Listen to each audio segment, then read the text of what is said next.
Tyler 1 has been banned from the game, banned from Riot, and reported more times than minions have died.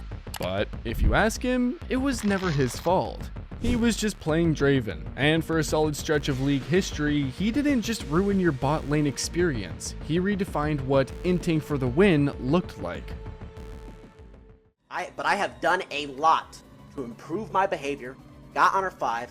All I ask is that within the next, 6 months, 8 months, you look into it and get back to me, please. By 2016, this dude had racked up more permabanned accounts than you have ranked wins. It was so wild that Riot had to order an unprecedented ID ban.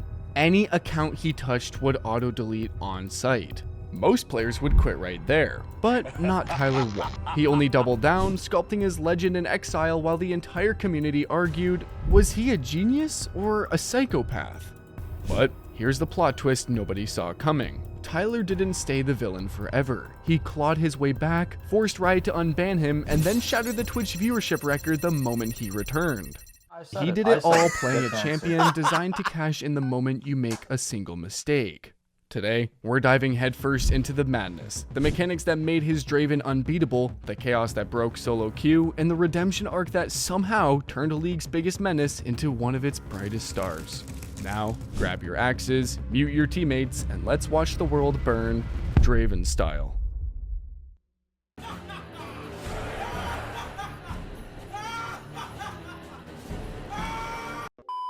Before Tyler turned solo queue into his own personal coliseum and became a rage lord, he was just a small town kid from Missouri. Born in 1995 and raised in New London, a place with more cows than gamers, he spent his high school years pounding weight plates by day and keyboard keys by night. He wasn't supposed to be a League star. He was a college football running back studying computer science with a voice that sounded like a hybrid lawnmower and a personality that made caffeine look slow. But then he found Draven. I don't know what that means. Draven wasn't just another champion. Draven was a mirror, a perfect reflection of Tyler's psyche. Flashy, arrogant, high risk, and unapologetically dominant. Tyler didn't want to play the game. He wanted to win it before 15 minutes or die trying.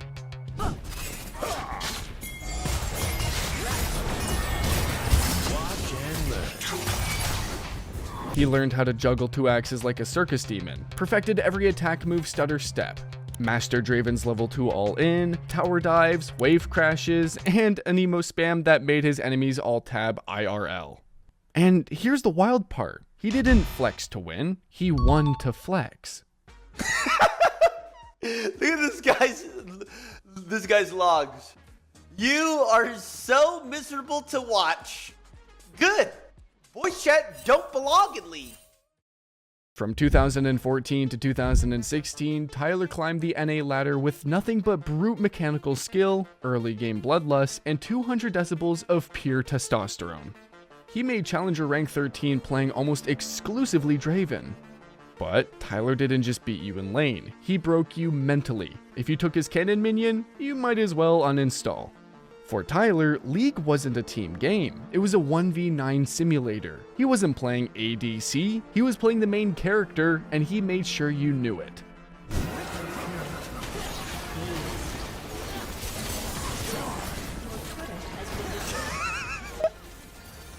This was the birth of something new. Not just a Draven OTP, but a one-man meta shift.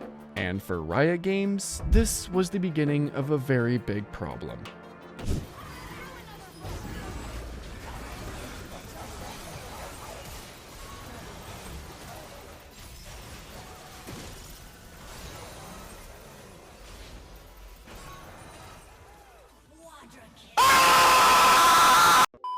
Tyler's obsession with Draven drove him to the edge. He wasn't just climbing the ladder, he was stomping through it with a flamethrower. Every lobby became a war zone the second he hovered Draven.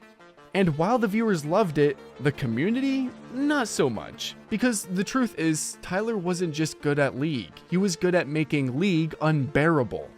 He flamed teammates for missing skill shots, mocked enemies for dying, trash-talked every support who dared to pick anything other than Thresh.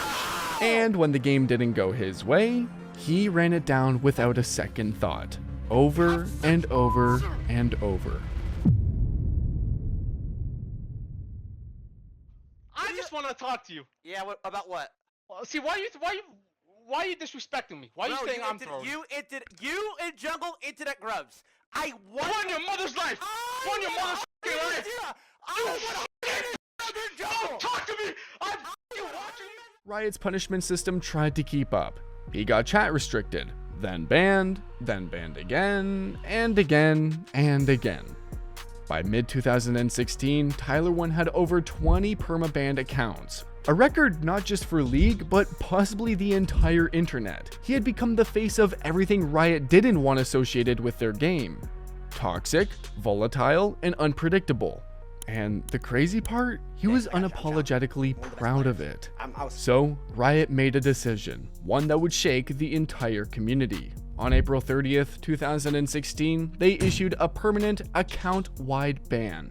Not just on his current account, but on Tyler1 himself.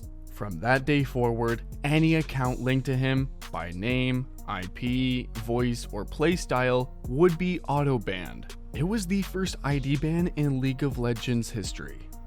Riot released a public statement calling him a severely negative player in the community. And just like that, he was erased from the game. Banned not for cheating, not for scripts, but for being too toxic to exist. For being just extremely toxic, and I don't support that at all, dude. Most people don't want to speak out against it because it'll get his little butt buddies to come shit on you, but like, I could care less what anyone says. Like, if you're a fan of Tyler1, then I don't want you to be my fan, straight up. Most players would have quit, logged off, even disappeared. Tyler did the opposite. He went live. He screamed, he laughed, and he declared war. In his mind, Riot didn't shut him down. They just made the legend bigger, because if he couldn't play the game, he'd make damn sure the game couldn't forget him. And in exile, that's exactly what he did. Oh, my account's actually just ruined. A lot of Tyler's ops really thought the permaban would be the end of the Tyler1 story. But how wrong they were. It turned out to be just the start of a new one. Stripped of his accounts, cut off from his main champion, and blacklisted by Riot, Tyler pivoted. He couldn't stream League anymore, so he turned to variety content. IRL streams, weightlifting, screaming at other games, and through sheer chaos alone, his audience didn't just stick around, they multiplied. Because while Riot thought they had buried him, Twitch brought him back to life. You guys can probably tell, oh, Tyler, he started a little bit later.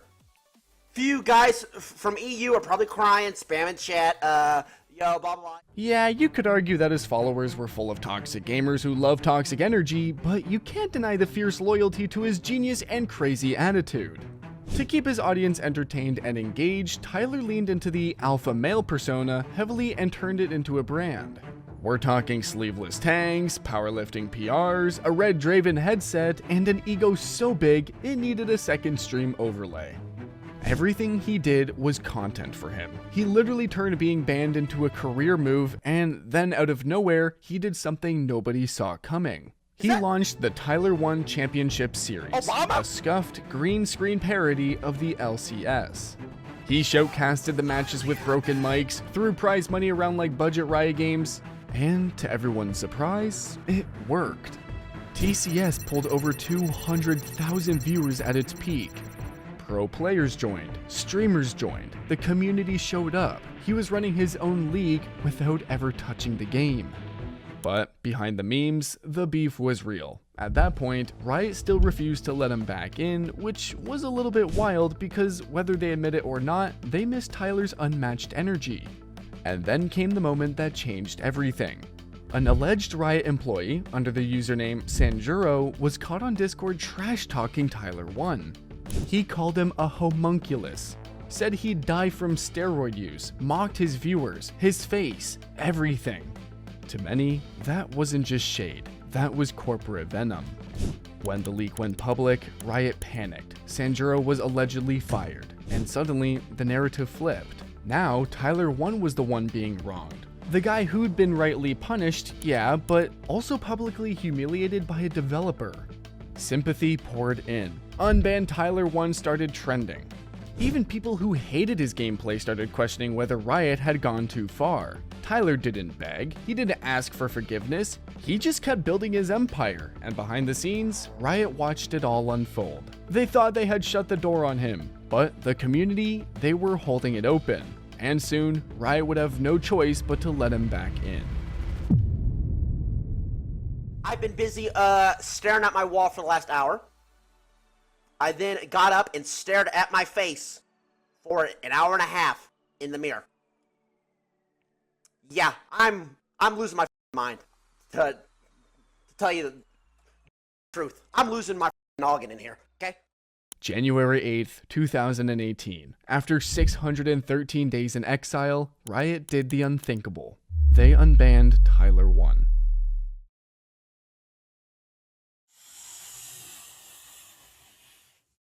No dramatic press release, no staged apology, just a quiet reset and a storm that was already brewing. Because the second that ban was lifted, Tyler 1 went live wearing full Draven cosplay, from the red wig and the leather armor to the painted on abs. Am I live?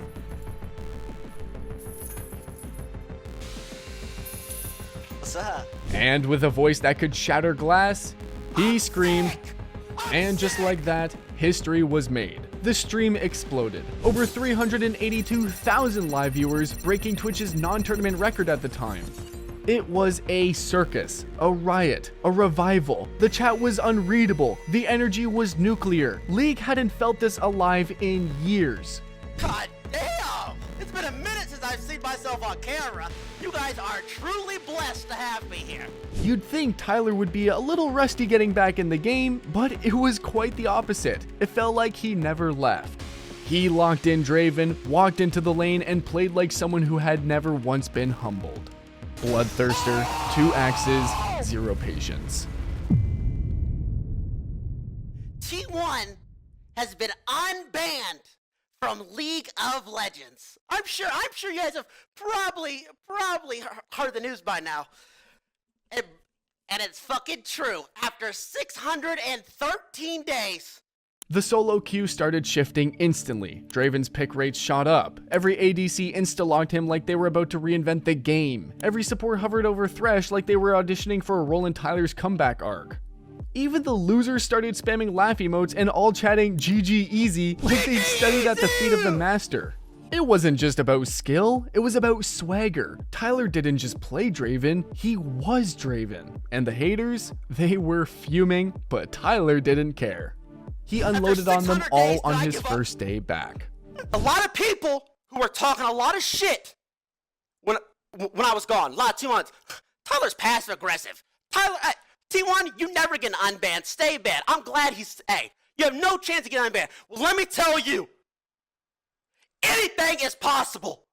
It turned out that it was Riot who actually pushed to get Tyler 1 back in the community. And this time, instead of cracking down, they leaned in. Their official accounts posted memes about his return, joked about his reformation, and even threw subtle nods in patch notes and social promos. Now listen, quick story of how the unbanning went down. Riot actually begged me to come back. It was kind of sad. I actually felt bad for them. Then came the real shocker. Tyler 1, the guy who'd been banned from the game, was now being invited by Riot to guest as an analyst on the NALCS desk. Is that us, guys? Yeah, that would be us. Thank you very much, gentlemen. I want to welcome Tyler 1 to the desk. Hey. Clean shirt, clean fade, still yelling. The one and only Tyler 1. He broke down pro matches, flamed poor macro, and joked like he hadn't just spent 2 years banned from the very company now giving him a microphone. And just like that, the villain was sitting at the heroes table. Tyler didn't ask for forgiveness. He didn't cry about redemption. He just picked up his axes and reminded everyone who the hell he was. Draven wasn't back. He never left. Now, if you strip away the screaming, the bench pressing, and the 400 decibel trash talk, what's left is a cold, clinical truth. Tyler 1 turned Draven into a science, and that science has 4 lethal pillars. Let's break it down. The first pillar is the 2-axe mastery, aka the juggle. Most players catch an axe because it lands in front of them. Tyler places the axe where he'll need to stand 2 seconds from now. He learned the rhythm: click, catch, strafe, reset, until the movement itself became muscle memory. He'd angle axes toward brush for surprise trades, spin the next one where the ADC had to retreat, then sidestep into the catch while auto-resetting Blood Rush. His hitbox awareness is so clean it looked scripted. If an enemy projectile touched the air Tyler planned to occupy, he'd already shifted 1 pixel out of harm's way. I should have insta-auto, not caught my axe. Would've got the kill. That's worth, for sure. The second pillar that made Tyler so good is the early cash and win condition. You could also call it snowball or bust. Draven's adoration stacks are a ticking time bomb. Cash them in, and the lane economy tilts instantly. Tyler built his entire game plan around detonating that bomb before 5 minutes. It usually goes like this: ignite, longsword start, level 1 push, level 2 all in. 1 kill equals a BF sword, while the enemy ADC has a pair of boots and self-doubt. From there, every trade is an execution, and every axe catch is another 80 gold you'll never see.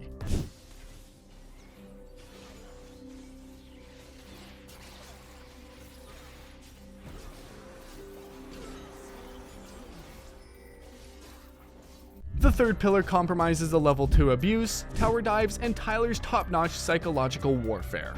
Why wait for the minion wave to thin when you could just dive? That's Tyler's philosophy, and his playbook is divided into 3 steps. Step 1, force level 2 first with non-stop autos. Step 2, stand aside to cancel the enemy flash path. Step 3, dive under the turret because they're already dead on his screen. Tyler plays this mind game that catches his enemies off guard, and he does it brilliantly. By the next wave, the enemy support is typing paragraphs, and Tyler is catching axes under their tier 2. Yep, gonna be a rough one for you dipshits. Morons, man. Gonna be a rough one for you guys, not gonna lie. Idiots. Yeah, this might be a 30 bomb, actually. This is gonna be rough for them. Now, the fourth and final pillar is the macro priority. We're talking permapush, print plates, and recall rich. After the cash-in, Tyler transforms into an economic engine. He permapushes every wave, denying recalls. He then crashes the 4th cannon, grabs 2 plates, and insta-recalls. Sometimes he'd return with Noon Quiver or BF with Bloodthirster on the horizon and a tempo lead big enough to hire its own jungler. Mid-game, he roams mid or invades the jungle because there's no bot lane left to play. He already owns it. When Tyler came back, there was an undeniably massive ripple effect in the League of Legends community. Draven's pick rate spiked more than any champion in that patch. Suddenly, silver lobbies were full of axe juggling wannabes coin flipping lanes in 5 minutes or less. Entire servers felt meaner, louder, and riskier because one guy proved you could brute force the rift with pure mechanical audacity. Even Riot quietly acknowledged the phenomenon in Q&A sessions. They fully acknowledged that Draven's play had noticeably increased post-unban, which simply means that Tyler 1 didn't just master Draven, he franchised him. And every time a random ADC tries to replicate the magic, they're paying royalties to the School of Pain's valedictorian.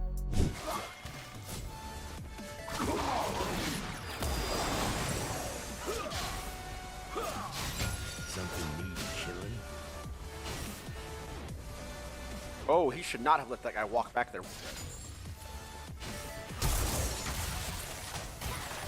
That's bad. After years of flame, bans, and chaos, everyone was a little skeptical of how Tyler 1 would handle the second chance given to him by Riot. But to everyone's surprise, he took the chance with both hands. At first, people thought it was a PR stunt, a way to pacify the loudest corner of the League community. But then Tyler started showing up in ways no one expected. Not just on stream, but everywhere. On Twitch billboards, in Riot promo videos, guest spots on the analyst desk. The same guy who once made solo queue unplayable was suddenly the face of League content. And yet, he still wasn't satisfied. Because somewhere between the screaming and the trolling, Tyler had something to prove. So, one day, he declared out of nowhere that he was going to hit Challenger on every single roll. People laughed, not because he couldn't do it mechanically, but because no one could imagine the same guy who flamed supports for breathing too loud playing support. It's pretty wild. But what came next was 3 years of grind that shut everyone up. From top lane to the final boss, Tyler played every role, mastered it, and conquered them all. And in February 2022, Tyler won Hit Challenger in his final role. All 5 were completed, solo, on stream, in front of thousands. Riot sent him 5 custom-made medals, 1 for each role. He held them up on stream, grinning like a man who'd beaten the game itself. And then he wrapped it up with the only words that made sense. Hey, I mean, I deserve this, to be honest. The internet didn't argue his claim of being the greatest, because who else could claim that? Who else got banned by Riot, became a meme, came back, cleaned house, and reached the absolute peak of every single position in the game? It wasn't just about the ranks, it was about the journey. The same guy who once broke the game with pure ego was now a role model for persistence, focus, and somehow growth. He joined T1 as a content creator, the same organization that houses Faker, the literal GOAT of League of Legends. The community that once memed permaban Tyler 1 now watched him win Best League Streamer at the Streamer Awards twice. From the most banned to the most loved. Incredible story, if we're being honest. Oh, I'm so driven. I'm so cool. I am so goddamn cool. Let's not sugarcoat it. Tyler 1 absolutely broke League of Legends, but not in the way people first thought. Sure, there was a time when he broke it by turning every solo queue match into a high-stakes hostage negotiation, where teammates lived in fear, supports considered uninstalling, and one wrong pick could trigger 30 minutes of verbal carnage. But that's not the whole story, because what Tyler 1 really broke was the rules. Not the game rules, the unwritten ones, the ones that said you had to be polite, passive, and soft-spoken to make it. That you had to play the meta, that you had to climb the ladder the way everyone else did. Tyler said, screw that. He picked one champion, played one style, screamed at his teammates, flamed Riot, got banned into oblivion, and still came back as the biggest League streamer in the world. He didn't just beat the game, he bent it, changed how people approached it, made Draven meta again, made chaos fun again, and in doing that, he became more than just a player. He became a cultural glitch, proof that League didn't need to be clean and polished to be great. It could be loud, messy, and human. And Riot, they couldn't stop him, so they joined him. He went from an ID ban to a 5-role challenger. From most toxic to streamer of the year. From community punching bag to official Riot guest. Tyler 1 didn't just get good. He didn't just reform. He rewrote the blueprint. And for every player who ever got flamed, inted, banned, and came back, for every solo queue warrior trying to climb their way out of ELO hell with one trick and one dream, Tyler 1 is proof that it's possible. So did he break the league? Yeah, he did. And then he built it back, louder, scarier, and somehow better. If you made it this far, thanks for watching, Admiral Ace, and until next time, keep acing, gamers.